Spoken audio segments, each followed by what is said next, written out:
Hey guys, at welcome back sa ating mini vlog. So, mami duty muna tayo ngayon. Ayan, ang hina ng boses ko. Kakaligo ko lang. And kaya mahina yung boses ko kasi baka magising yung baby ko. Alam niyo naman, hindi ako makakapag-film pag gising siya. So, ayun na. Without further ado, start na natin yung video.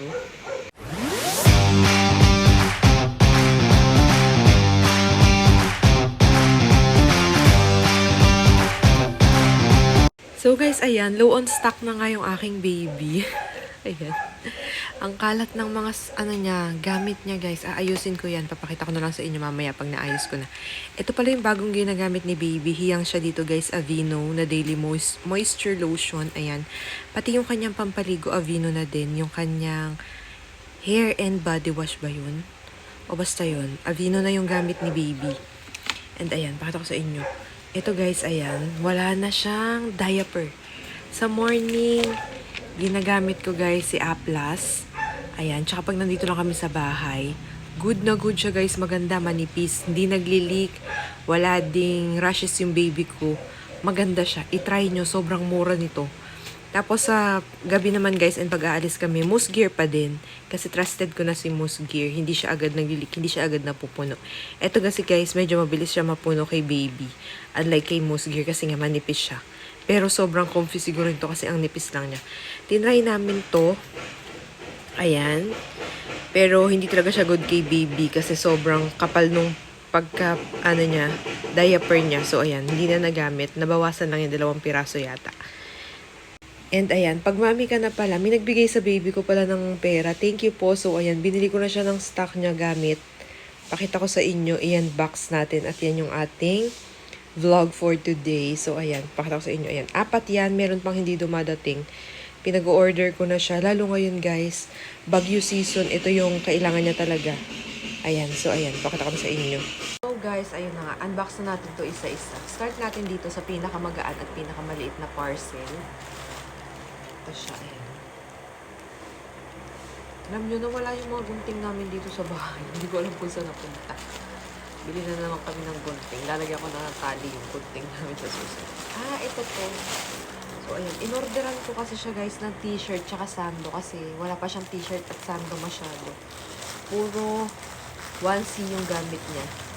So, ayan. In-order ko na siya. Itatry ko muna. So, tig-tatlo muna para makita ko yung size ng damit. Para makita ko yung kung comfy ba siya sa baby ko or hindi. Ang in-order ko na guys is 3 to 6 months kasi ang bilis lumaki ng baby ko. Kaka 2 months lang niya guys, pero nung 1 month siya ang sinusuot na niya is for 3 months kasi ang laki nga niya, mahaba siya and medyo tumataba na siya dahil nga breastfeed kami. So, ayan. Ito yung mga design. Ayan, ang ganda. Ilalagay ko sa yellow basket guys lahat ha. Ayan. Tapos ito, ayan yung sando. Tatlo muna yung sando kong in-order. Ayan. Mga truck yung design. Maganda yung tela niya in fairness. Papatry natin itong isuot sa baby ko kapag okay na okay sa skin niya and hindi naman mainit isuot. Bibili pa ako kasi kailangan niya nito. Tapos guys, ayan, bumili din ako ng t-shirt niya kasi wala siyang masyadong t-shirt. And sinusuot ko pa yung mga sulapan niya. Yung mga sulapan niya guys is bitin na talaga and mahigpit na. Aalisin ko na yung sa damitan niya kasi pa 3 months na siya, 2 months na siya eh. So ayan na. Ito naman mga dinosaur naman yung in-order ko. Maganda din siya in fairness and malamig yung tela. Ayan, mga dinosaur naman yung print nito. So ayan, yun yung unang parcel. Next parcel tayo. Alam nyo, pag may baby, kahit hindi siya binibigyan ng pera, kahit pera namin, puro guys, gamit na lang. Hindi na ako nag-i-skincare, wala akong masyadong makeup na ginagamit. Talagang puro sa kanya. Second parcel na tayo. Puro na lang pang kay baby yung binibili natin. Pag pala may baby, ganun na. Hindi mo na naiisip yung sarili mo. Puro ka pang kay baby na lang. So, ayun. Kaya pag nakita niyo ako guys, sobrang payat ko sa personal ngayon. Tsaka ang dry ng tingin ko sa sarili ko. So, ayun na nga. Ito guys. Umorder pala ako ulit ng Aplas. Ayan. Yung nag-size up na ako guys, medium na yung kinuha ko. Anong makikita? Ito pala. Ayan. Medium na yung kinuha ko kasi feeling ko pa medium na siya. Yung baby ko. Kasi nga malaki siya. So, ayan. Feeling ko pa medium na siya. So, nag-size up na ako. Meron pa naman yung small. May laman pa yun. And meron pa akong stock dito. So, ayan. Medium na yung in-order ko. Eto guys, kailangan talaga ni baby. So, kapag nagkakapera talaga, hindi ako diaper na talaga agad yung binibili namin. diaper. And ngayon guys, tinatry namin siyang ituwang na milk. Dinidedi naman niya kasi paunti-unti. Kasi feeling ko, kailangan ko na siyang i-formula dahil lahat ng nutrients ng katawan ko sa kanya na napupunta. Eto guys, third parcel, diaper pa din. Sabi ko naman sa inyo, trusted ko si Moose Gear. So, ayan. Moose Gear, medium na din. Nag-size up na din ako kay Moose Gear. And dalawa na yung binili ko. Kasi mas okay. Ayan. Ayan. Mas okay pag umaalis pa din si Moose Gear.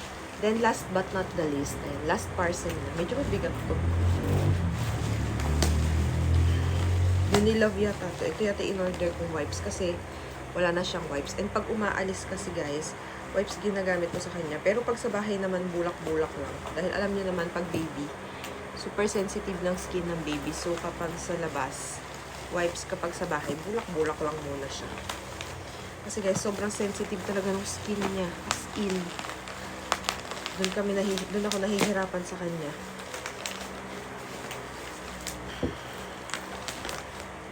Ayan, yung wipes nga to. Umorder ako ng 6 pieces ng wipes. Dapat ngayon 18 pieces na yung o-orderin ko. Tinatanong ko yung kapatid ko kung need na niya ng wipes. Eh, kasi may wipes pa yata sila. So, 6 pieces lang. So, ayoko talaga guys, nagpapawala ng stock niya. Alam niyo naman, ganito pala pag talaga pag mami na, no? Puro pang baby. So, ayan. Umorder lang ako ng Unilove wipes. Ayun na nga, ayusin ko muna yun and papakita ko na lang sa inyo. Yun lang yung ating nasa haul. Guys, ayan, medyo maayos na. Lagi ko lang dito yung, ayan, yung kanyang mga vitamins, yung gamot na mga recommended ni Doc. Lalo na kapag may kabag, ayan. Tapos yung mga kanyang mga rash cream, aftershot, manzanilla, alcohol, tas cool fever, di ako nawawalan.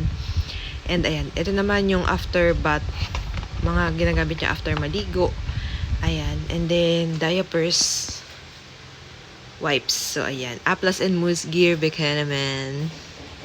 So guys, that's it for today's mini vlog. Dahil magtitiklop pa ako, ang dami kong tiklopin, mga damit niya nilabhan ko na. Alam niyo naman, bagyo season, sobrang hirap maglaba at magpatuyo. So ayan, titiklopin ko na to. Yan lang muna, that's it for today's video. Sana nagustuhan nyo. And kung may marirecommend kayong gamit ni baby or nahiyang sa baby nyo, lalo na mga cream, ganyan. Or kung basta yung mga damit recommendation, comment nyo sa comment section and itatry ko din sa baby ko. So, yun lang guys. Bye!